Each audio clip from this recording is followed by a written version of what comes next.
नमस्कार दोस्तों। आज मैं लेकर आई हूँ ममता यादव जी द्वारा लिखित एक पारिवारिक कहानी। हमारी कहानी आपको अच्छी लगे तो प्लीज हमारा चैनल सब्सक्राइब करें। ड्राइवर अभी अभी निकला है एयरपोर्ट के लिए। छोटा बेटा अक्षय और बहू नीता जो आ रहे हैं आज। नीता के मायके में बहन की शादी है। वो कुछ दिन हमारे साथ रहकर मायके चली जाएगी। अक्षय बाद में जाएगा, शादी से 2 दिन पहले। पूरे परिवार का मिलना कितना मुश्किल हो जाता है अब। कभी छोटा बेटा आ पाता है तो कभी बड़ा। अरसा बीत गया, पूरा परिवार इकट्ठा हुए।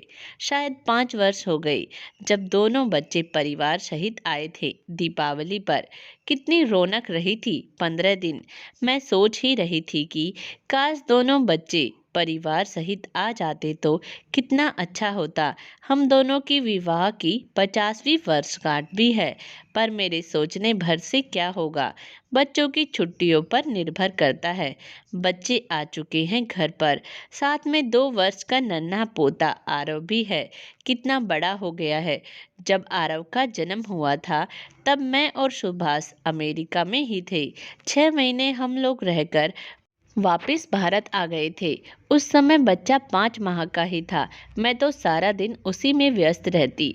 उसको नहलाना धुलाना मालिश करने का जिम्मा मैंने ले लिया था। वो 6 माह तो पता ही नहीं चले समय कैसे पंख लगाकर उड़ गया। छोटे बच्चे को छोड़कर आना बहुत मुश्किल खराब था। दोबारा जाने का कई बार सोचा, पर सुभाष की तबीयत खराब हो जाने के कारण जा ही नहीं सके। अब देखा है बच्चे को कितना बड़ा हो गया है।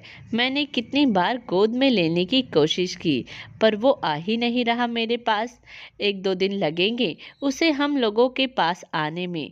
ब्रेकफास्ट करके वो तीनों आराम करने चले गए। खासा लंबा सफ़र हो जाता है अटलांटा से। मेरा बहुत मन था कि बच्चों से बात करूं, पार्टी अरेंज करने के लिए सुभाष को सरप्राइज दिया जाए।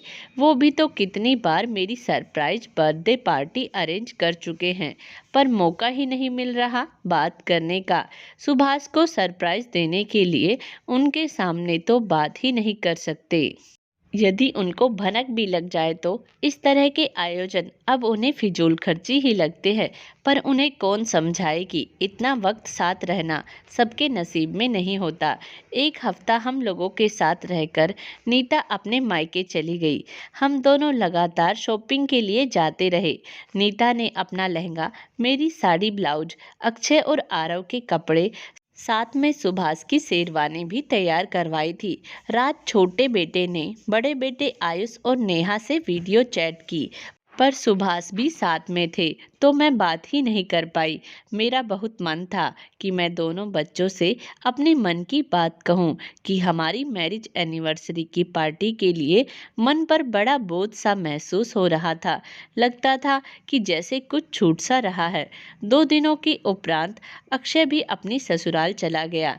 2 घंटे के लिए हम लोग भी शादी में जाएंगे। शादी यहीं इसी शहर में है। ड्राइवर कल शाम को हम दोनों को ले जाएगा। मैंने ड्राइवर को वहीं रहने को बोला है।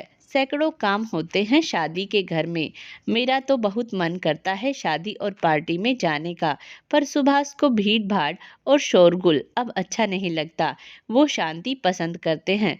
उन्हें बस न्यूज़पेपर, न्यूज़ चैनल और कुछ लाइट म्यूजिक पसंद है। आज शाम हमें शादी में शरीफ होना है। नीता का कुछ सामान आज मिलेगा। मैं सुभाष को नाश्ता करा के 11 बजे तक बाजार हो आऊँगी। मैं अभी अभी बाजार के लिए निकली हूँ। मुश्किल से 15 मिनट हुए होंगे मुझे घर से निकले। सुभाष का फ़ोन आ रहा है। मैं उठा नहीं सकी। अब मैं लगातार फ़ोन मिला रही हूँ, पर वो उठा ही नहीं रहे। मैंने सोचा कि नीता का ज़रूरी सामान ले लूँ, फिर चलती हूँ, पर मन नहीं माना। सुभाष का फ़ोन न उठने के कारण कुछ घबराहट भी हो रही थी। मैं उल्टे पांव घर लौट आई।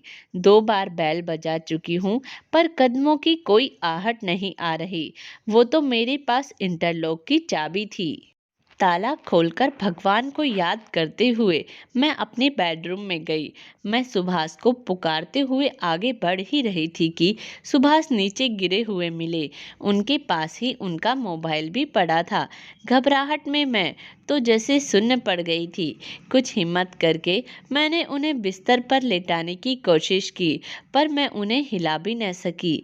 एम्बुलेंस को फ़ोन कर मैंने अक्षय को भी फ़ोन कर दिया। गेट पर एम्बुलेंस आ चुकी है। 2 लोग सुभाष को स्ट्रेचर पर लेटाकर अस्पताल ले जा रहे हैं। मैं लगातार उनका माथा सहला रही हूँ।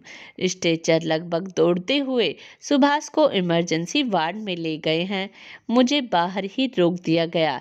कुछ 1 घंटे में अक्षय और नीता भी आ गए। डॉक्टर कुछ भी नहीं कर सके। सुभाष हम सबको छोड़कर जा चुके थे। सुभाष का पार्थिव शरीर इलेक्ट्रॉनिक ताबूत में रखा जा चुका है। बड़ा बेटा आयुष और नेहा भी बच्चों के साथ दुबई से निकल रहे हैं। रात हो जाएगी उन्हें घर पहुंचने तक। क्या सोच रही थी और क्या हो गया? मेरी तो सोचने समझने की शक्ति ही खत्म हो गई थी। आयुष और नेहा बच्चों के साथ आ चुके हैं। सब हैरान हैं। कल ही तो बात हुई थी और ये क्या हो गया? पूरी रात सभी सुभाष के इर्द गिर्द ही बैठे रहे। दूसरे दिन सुभाष जा चुके हैं। घर में अजीब सा सन्नाटा पसरा है। शाम को सब वापस आ गए हैं सुभाष को अलविदा करके। इतने लोगों में आंखें रह रहकर सुभाष को ढूंढ रही है। आने वालों का तांता सा बंधा हुआ है। शाम को डिलीवरी मैन केक दे गया। घर में सुगबुगाहट सी फैलने लगी। ये सब मेरी समझ से परे था। मैं प्रश्नवाचक दृष्टि से बच्चों को देख रही थी। कोई कुछ भी बोल पाने में असमर्थ था। रात को मुझे पता चला दोनों बच्चों ने सरप्राइज पार्टी अरेंज की थी एक 5 सितारा होटल में। मेहमानों के लिए भी उसी होटल में कमरे भी, पर नियति को कुछ और ही मंजूर था। सुभाष की हंसती हुई तस्वीर उनके होने का एहसास करा रही है। सामने जलती दिए की स्वर्णिम लो उनके चेहरे की आभा को और बढ़ा रही है। लगता है वो यहीं कहीं है, अभी आ जाएंगे। आज विवाह की 50वीं वर्षगांठ पर समय ने कैसा क्रूर उपहास किया है। मेरे साथ होने पर होनी को कौन टाल सकता है। दोस्तों, आज की हमारी कहानी आपको कैसी लगी कमेंट्स बॉक्स में ज़रूर बताइए और प्लीज़ हमारा चैनल सब्सक्राइब करें। धन्यवाद।